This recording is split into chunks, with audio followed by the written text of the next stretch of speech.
Hello, how you doing? All right.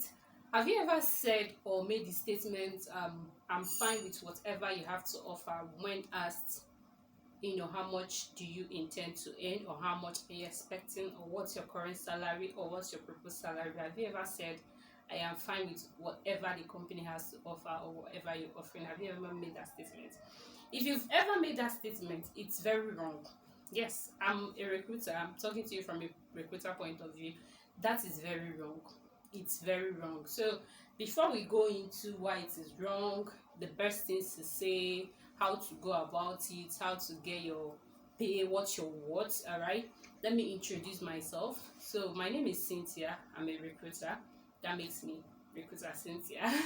All right, so I'm recruiter Cynthia. So I opened this channel actually to walk people through job experiences, to tell them what it looks like out there during recruitment, how we make decisions, how clients go about making decisions, how they consider the particular people they want, things they look out for, things they always specialize in, or things they specifically need, or things that would make them actually take a particular candidate or pick a particular candidate over the other.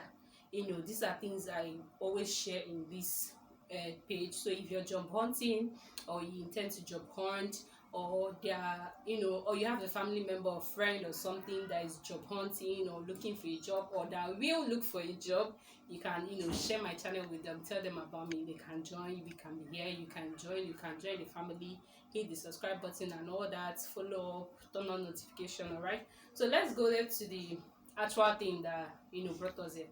All right, so I get people that say, I am fine with whatever you offer. I get people that say, oh, whatever the company is offering is fine, or okay, I don't have a job for now, so I am okay with what you offer. That actual statement is wrong. It is very wrong. All right, so when you're asked that, all right, before we go into when you ask that, let me tell you life scenarios, because what I do is recruitment. I specialize only in recruitment. Some people would like to call it HR, some people would like to call me a HR, but my job title is actually recruitment coordinator. So it's more like the only thing I specialize in is recruitment. Everything I do, vetting CVs, interviewing candidates, everything I do specifically is recruitment. All right, so let's dive into it. All right, without wasting much of our time. So I had this scenario in a company I worked before. So I had this scenario where a particular colleague was earning 150. Another colleague of mine was earning 380,000. The other one was earning 150,000. The other one was earning 380,000. But guess what? Their job title is the same thing. Their job role is the same thing. And even the person that earns 150 actually do more job than the person that earns 380. And that actually was because of salary negotiation. So I called the other guy. I was like, so what happened? How did this happen? How did you get to be earning this? Because the margin and the difference is so large. Imagine 150,000 and 380,000. Imagine the gap is a whole lot. So I'm like asking, how did you end up here? So he was telling me that the job he was doing before was not paying him enough. Though he had the experience, it was not paying him enough. So he decided that when this job came, and these people gave him time. That's the thing. This company I worked for actually gave him time. They gave him a lot of time, because he said when they called him, they interviewed him. So they didn't even get to talk about the salary part in the first interview stage. They didn't talk about the salary part. They only went ahead to talk about the job role, what he has to do, asking questions to make sure he aligns with what they are looking for. All right, that was the thing they did for that first role. So he said it was after they offered him the job, they they not tested him, they not sent him an email, more like they not asked him, what salary are you looking at? So due to he earns less, he didn't really make research, he didn't really try to know the worth of his skill and everything. He just told them 150. So there he was, they gave him room and he said 150. So they started paying him 150. They didn't argue it. They didn't tell him the salary they actually specified, what they specified for that particular role. They just gave him the exact amount he said. And then I got to talk to the other colleague of mine. I asked him, how did you end up making making them pay you 380,000 when the other person is earning 150,000? So he said that during his interview phase that he was, doing another job that was paying him 500, the same role. So he was doing it, they paid him 500. So he was in another location, in another state entirely. So he told them that if he's going to take this job, that's in a particular location the job was located, he was going to have to earn higher than he was earning. Or if he's going to earn lower, then he will do it because he spends on transport and accommodation in the place he was currently, but in the new location, that's the place where the job is located, he has a family house there, so he doesn't need to spend on transport, he doesn't need to spend on, he was also a remedial, so he won't be spending on transport, he won't be spending on rent. So when they were like, okay, I know you're earning 500, but we can't pay you up to that, look at the amount we can pay you, they told him 350. He said no, he can't settle for 350, is low compared to the 500 he was earning, even though he's not going to be spending on transport and accommodation. So after much talk, they landed in 380. So after checking it, was like, okay, he can work with 380. So they agreed on 380 and they started paying him 380. So this was how this guy was able to negotiate to work with 380. And the other one just said 150, and he was paid 150 for the same role that the other person was in. Like, they were paid different amounts for the same role, which is as a result of salary negotiation. So during the time I was now employed as a recruiter, I worked on a particular role. The client said they were going to pay 150,000 for that particular role. So I had to work on, most times when the clients give their specific amount for a role and tell you the job experience and how effective that person has to be, sometimes you just add people that their pay is higher than what the client is actually budgeting, because you want the client to actually feel what it means to have the actual experience, but you want them to know that, okay, the people that actually have the years of experience you require actually earn more than that. So you just put it for them, let them just have the feel of the actual salary, people that earn less and people that earn more, and people that earn the exact amount. So I added these people. There's this particular girl that applied, so I told this particular girl that they are offering 150. She said okay. I told the other person they are offering 150. The person said he can't work with anything less than 200. I said okay. I put him there. The client decided that okay, they want to meet all of them. They met with them. They liked the person in 200. They liked the other girl.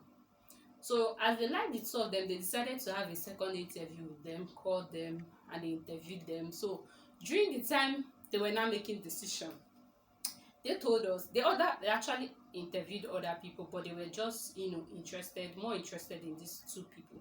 So they now told us that they like these two people, but the other guy is way beyond their budget.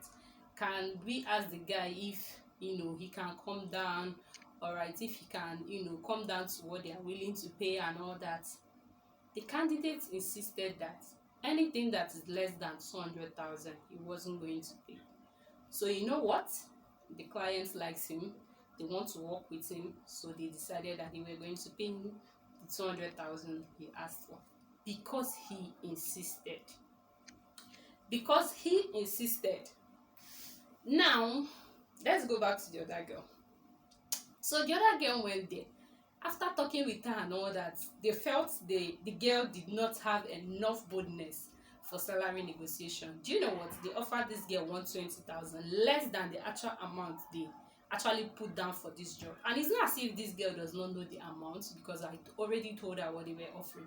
But they offered this girl less. So they told this girl, we are going to pay you 120. The girl said okay. The girl just said okay, I'm fine.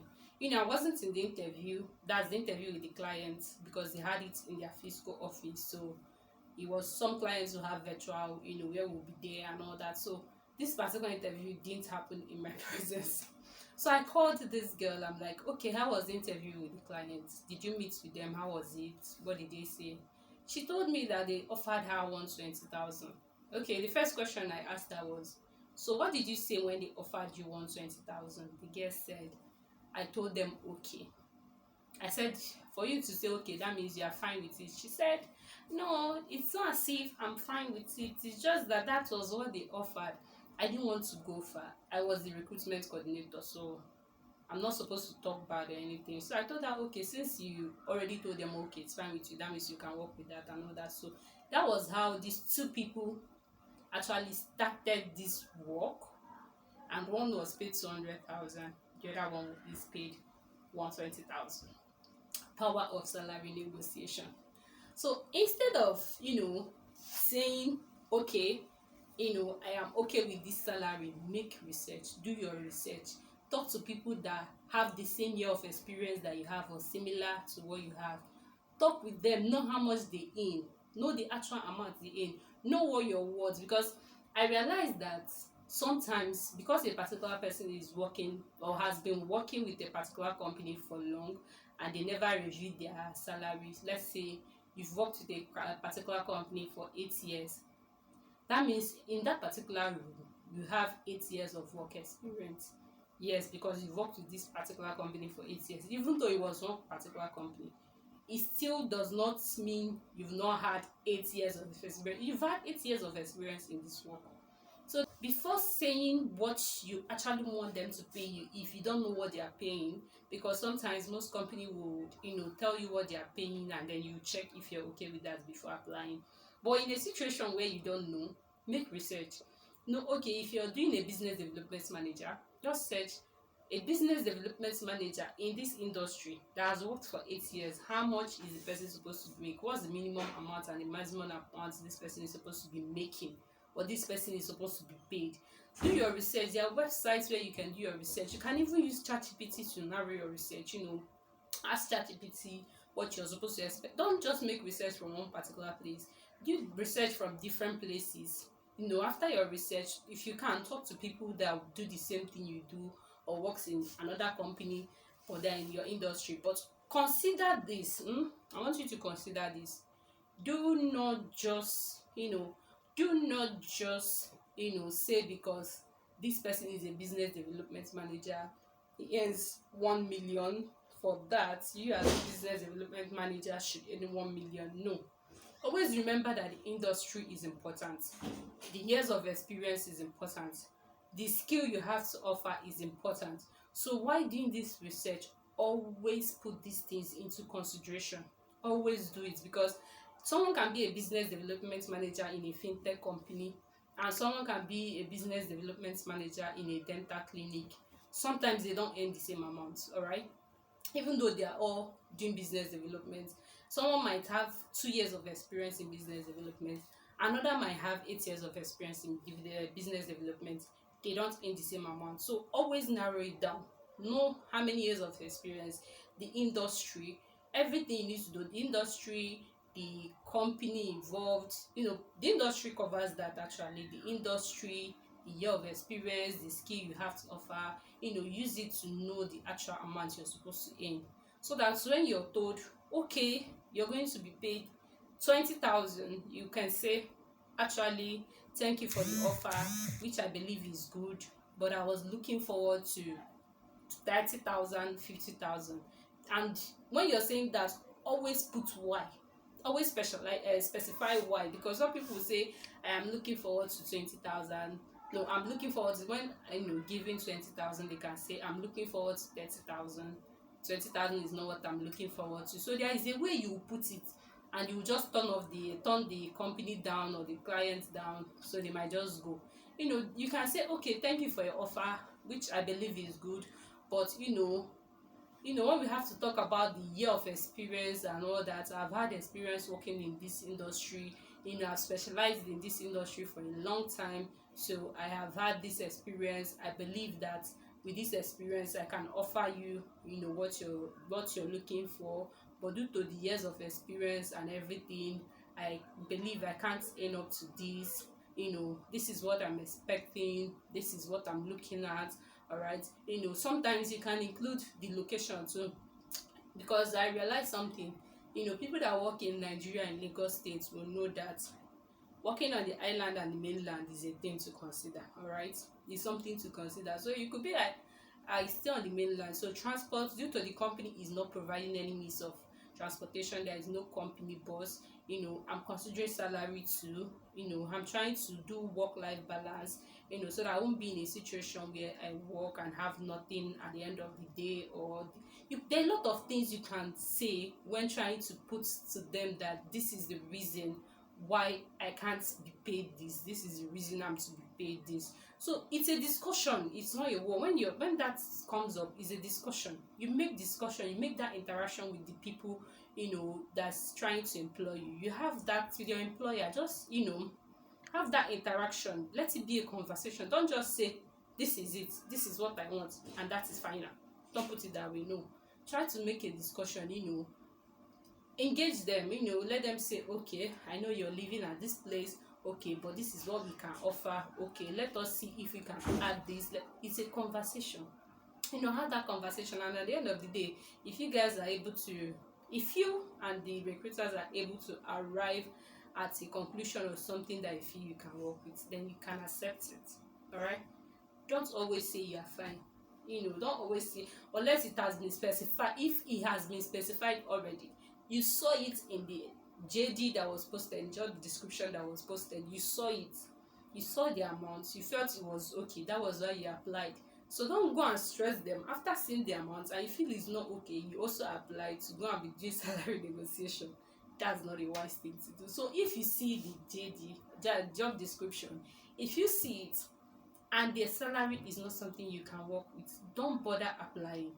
But when it's not specified and it's a discussion, don't always run and bring it up at the start of the interview. No, let the interview go on. Make them believe that, oh, this person is a good fit for this role. Give them every reason. Then when the interview has finished, everything is done, then you can bring it up. But most times our advice, you don't bring it up when they've not brought it up. Don't allow them to do the bringing up, and then you can discuss it. All right, so that will be all from my end right now.